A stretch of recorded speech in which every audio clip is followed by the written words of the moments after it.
মা হওয়া এত সহজ না। মা যে কি তা মা হওয়ার পরেই বোঝা যায়। মায়েরা যেন সব পারে, মায়েদের কোনো ক্লান্তি নেই। পুরো পরিবারটাকে এক হাতে সামলে পরিবারের সদস্যরা কে কী পছন্দ করে তা তৈরি করে দেওয়া, পরিবারের প্রত্যেকটা সদস্যকে মায়ার বাঁধনে বেঁধে রাখা, তা শুধু মায়ের দ্বারাই সম্ভব। মা এক অদ্ভুত শক্তির নাম। মায়ের ভালোবাসা সবসময় একই থাকে প্রতিটা সন্তানের জন্য। অনেক ভালোবাসি তোমায় মা। হ্যালো এভরিওয়ান, আসসালামু আলাইকুম। রেসিপি বাই মুমতাজ মামের পক্ষ থেকে আপনাদের সবাইকে স্বাগত জানাচ্ছি।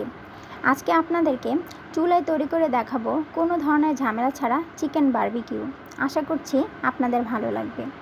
দেখতেই পাচ্ছেন চিকেনের পিসটাকে ছুরির সাহায্যে চিড়ে নিচ্ছি।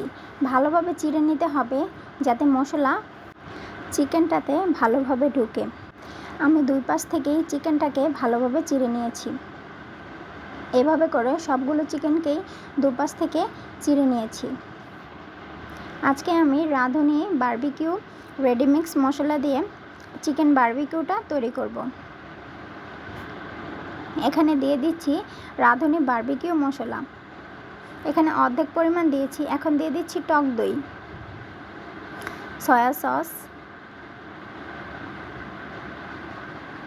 টমেটো কেচাপ, 1 টেবিল চামচ টমেটো কেচাপ দিয়েছি। দিয়ে দিচ্ছি টেস্টিং সল্ট ও স্বাদমতো লবণ। এই পর্যায়ে দিয়ে দিচ্ছি 1 টেবিল চামচ চিনি। এখন দিয়ে দিচ্ছি শুকনো মরিচের গুঁড়ো ও সামান্য একটু ফুড কালার। এটা অপশনাল, আপনারা চাইলে দিতে পারেন অথবা স্কিপও করতে পারেন। আমি এখানে কালারের সৌন্দর্যের জন্য সামান্য একটু ফুড কালার ইউজ করেছি। এখন মশলাটাকে ভালোভাবে চিকেনের মধ্যে মেখে নিচ্ছি। চেরা অংশের মধ্যে মশলাটা ঢুকিয়ে দিতে হবে। এই পর্যায়ে দিয়ে দিচ্ছি সয়াবিন তেল। এখানে আপনারা চাইলে সরিষার তেলও ইউজ করতে পারেন। তেল দিয়ে চিকেনটাকে আবার মেখে নিচ্ছি। এখন চিকেনটাকে 1 থেকে 1.5 ঘন্টা রেস্টে রাখতে হবে। চুলায় বসিয়ে দিয়েছি কড়াই, দিয়ে দিচ্ছি সামান্য একটু তেল, দিয়ে দিচ্ছি চিকেনের একটি পিস। যেহেতু আমি চিকেন বারবিকিউ করব এবং চুলায়, এই জন্য তেলের পরিমাণটা কম দিয়েছি। অবশ্যই কিছুক্ষণের জন্য ঢাকনা দিয়ে ঢেকে দিতে হবে, এতে চিকেনটা ভেতর থেকে সিদ্ধ হয়ে যাবে।